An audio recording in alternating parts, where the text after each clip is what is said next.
All right, buckle up, everybody, because today we are diving deep into something that's got the whole World of Warcraft community buzzing. The $90 amount. That's right, a $90 amount. And we're going straight to the source, the Reddit thread. Blizzard is now selling a $90 World of Warcraft mount. How did this happen? It's a wild one. So we're going to be unpacking all the drama, the outrage, the justifications even. Well, and the implications this could have for like the whole MMO landscape. It's Yeah. it's really interesting how this one item has become like this focal point for all these anxieties players have about where gaming is going. Right. Is it just a cosmetic thing, or is it a sign of like a bigger shift toward just like super aggressive Yeah, monetization? is it a cash grab? Is it just like we're a big company so we can do what we want kind of thing? So we are talking about the Traders Guilded Brutosaur. It's a reskin of a previously insanely expensive mount, but this time instead of farming 5 million gold, you can just buy it straight up for $90. Mm. And what's particularly interesting to me is that this mount comes with a built-in auction house and mailbox. That level of convenience you just don't see, and it really raises questions about how this might affect the actual gameplay experience? Yeah, and a lot of people in the thread are calling it pay to win, Hmm. arguing that having like instant access to the auction house gives you a significant advantage, especially for players who are focused on gold making or hardcore raiding. Yeah, it's a huge point of contention, and we should definitely like dig into the nuances of that argument because on the one hand, like yeah, it doesn't directly impact combat abilities, right? Right. But time is a valuable resource in WoW. For sure. This mount could let players get resources, craft items, manage their inventory way more efficiently than someone who doesn't have it. So Yeah. whether that's an unfair advantage, Yeah. that's subjective, right? It depends on your perspective. Yeah, totally. And then you have other people pointing out that like there are already ways to access the auction house without buying them out. Like you Mhm. can park an alt nearby, get a warlock summon, or even just rely on the kindness of strangers. With the original Brutosaur. That's true, but all those methods take time, effort, or relying on other players, right? The Gilded Brutosaur just gives you instant on-demand access. That's a big difference for players who are all about efficiency and convenience. Oh yeah, for sure. And that's where like the Reddit thread is just it's a war zone of opinions on whether or not that convenience is worth $90. And like Yeah. one player, I'm just going to quote this, one player straight up called it a slap in the face Huh. to everyone who grinded for the original Brutosaur. Yeah, the anger and frustration is totally understandable. For a lot of players, earning that original Brutosaur, it was like a badge of honor, a symbol of dedication and achievement. So to see it basically devalued by a cash shop purchase, I get why that's upsetting. Yeah, especially in a game where you're already paying a monthly subscription fee, right? There's this feeling that Blizzard is double dipping, asking players to pay extra for a feature that arguably should be accessible through gameplay. Yeah, this taps into this wider debate about the role of microtransactions in gaming today. Players are definitely getting more and more wary of being nickel and dimed, especially in games with subscription models. And then there's the fact that this mount is purely cosmetic, right? It doesn't make your character more powerful, which for a lot of people just adds fuel to the fire.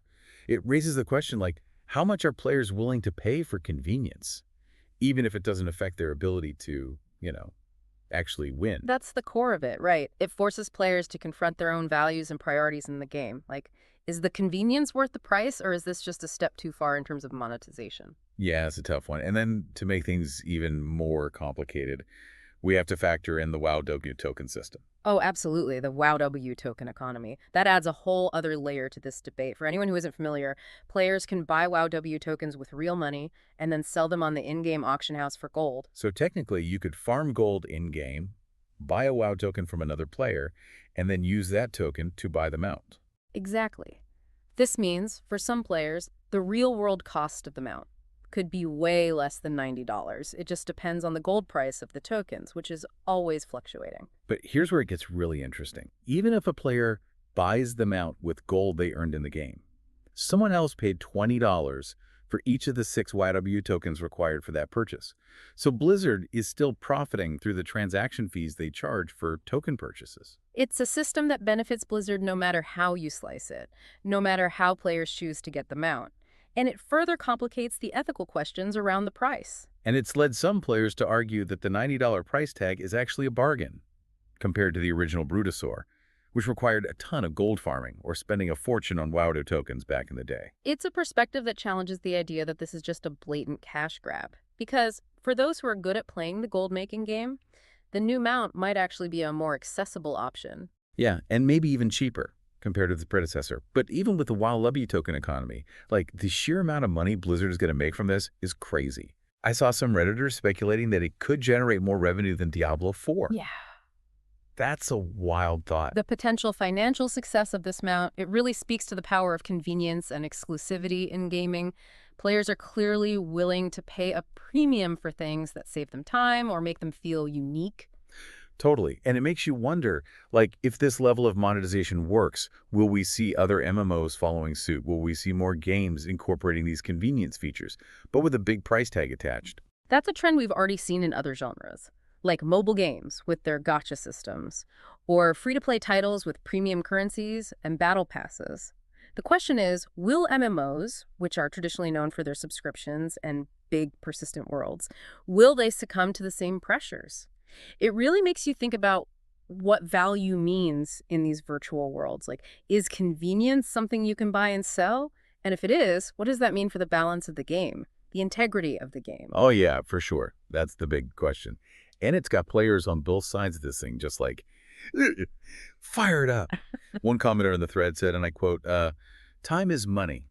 And for players who don't have a lot of time to play, the convenience this mount offers could be a total game changer. Yeah, I mean, think about it. Players who are juggling work, family, all those real-life commitments, being able to maximize their efficiency in-game, that could make a huge difference in how much they enjoy playing. They might be totally willing to pay a premium for features that free up their limited playtime. Right. But then you have other players who are like, this is exactly the kind of thinking that leads to a slippery slope.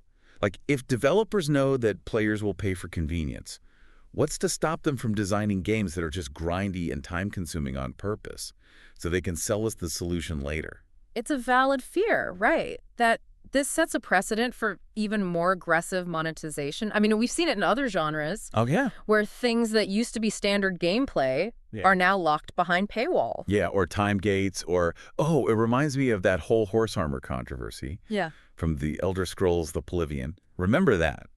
Back in 2006, Bethesda released paid DLC for horse armor, which was purely cosmetic. Oh, It yeah. caused a huge backlash. Rightfully so. People felt like they were being nickel and dimed for something that should have been in the base game. The horse armor thing was a big deal. It kind of marked a turning point in how players thought about microtransactions. And it kind of foreshadowed how much the industry would come to rely on in-game purchases. And it makes you wonder, right, are we at another turning point with this $90 WoW OP mount? Are we crossing a line that's going to, like, fundamentally change how MMOs are designed and how they make money? It's hard to say for sure, but the reaction to this mount, it definitely shows a growing unease among players about where the industry is heading. One of the things that makes this situation so tricky is the WoW token system and how it ties into the real-world economy. It's not as simple as just saying, this mount costs $90. Yeah, the WoW token thing throws a wrench in the whole argument because it lets players basically buy and sell in-game gold using real money. So the value of the mount, it can go up and down based on how much gold is worth in dollars at any given time. So someone who's really good at making gold in the game could get them out without spending any actual money. Exactly. They could just farm enough gold to buy the WoW tokens from other players. Right. And for those players, the $90 price tag doesn't even matter. They earned the mount through their in-game efforts. But Blizzard is still making money from the whole thing, right? Because even if someone buys the mount with gold, someone else had to pay real money for those WoW tokens in the first place. And Blizzard gets a cut of every token transaction. They always win. It's smart from a business Oh, standpoint. yeah, no doubt. Blizzard has created this self-sustaining economy where they make money whether you spend real money or grind for gold.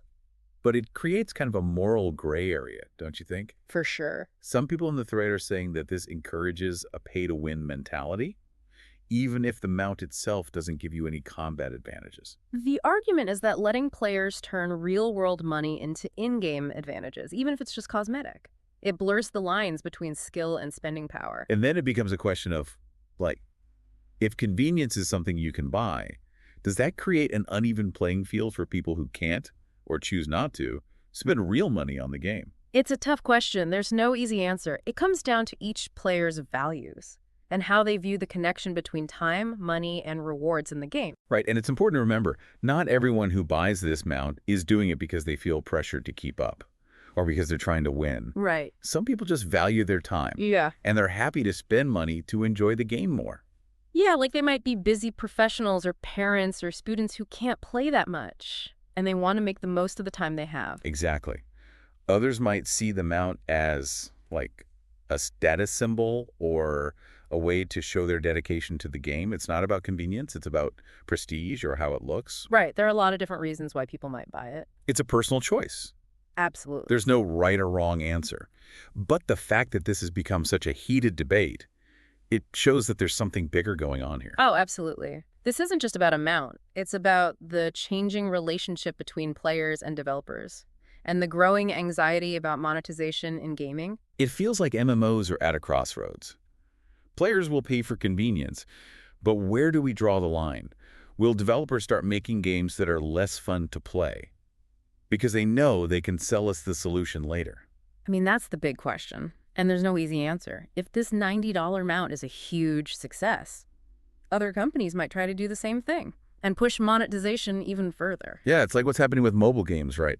Free-to-play games with, like, predatory monetization, that's become the norm. Do we want that for MMOs? It's a real concern, but I think it's important to remember players have a voice. We've Yeah. seen it before. When companies go too far, when Yeah. they cross a line, players push back. Oh, yeah, like with Star Wars Battlefront 2. And the whole loot box fiasco. Yeah. EA had to backpedal big time because of the backlash. Exactly. It shows that we, as players, we have the power to influence the industry. We can vote with our wallets. We can speak up on forums, on social media, and hold developers accountable. So what can we do to make sure MMOs don't go down that same road? How can we protect the games we love? I think the most important thing is to be informed. Okay. We need to understand these different monetization models and be critical of stuff that feels exploitative or just bad for the game. Yeah, don't just blindly buy every microtransaction. Do your research, ask questions, talk to developers, talk to other players. And speak up if you're not happy. If you feel like a game is relying too much on microtransactions, say something. Yeah, make your voice heard. We have power as a community. For sure. If enough of us complain, companies will have to listen. At the end of the day, the future of MMOs is up to us. We can support games that are fair, or we can just sit back and let things happen. Which brings us back to this $90 mount. It's more than just a cosmetic item. It's a symbol of this bigger conversation about the future of gaming. It's a reminder that convenience comes at a price, and we each have to decide how much we're willing to pay. So I guess the question for you, dear listener, is, what kind of gaming experience do you want? Are you okay with more and more microtransactions, or do you think there needs to be a line? It's complicated. There's no easy answer. But by talking about it, by being informed, by speaking up, we can help shape the future of these games that we love. And that's what makes this deep dive so interesting. It's not just about amount. It's about the values that are going to shape gaming going forward. Well said. Well said. And on that note, we'll leave you to ponder all of this. Keep those brains buzzing, fellow deep divers, and we'll catch you on the next deep dive, where we'll tackle another fascinating corner of the gaming world.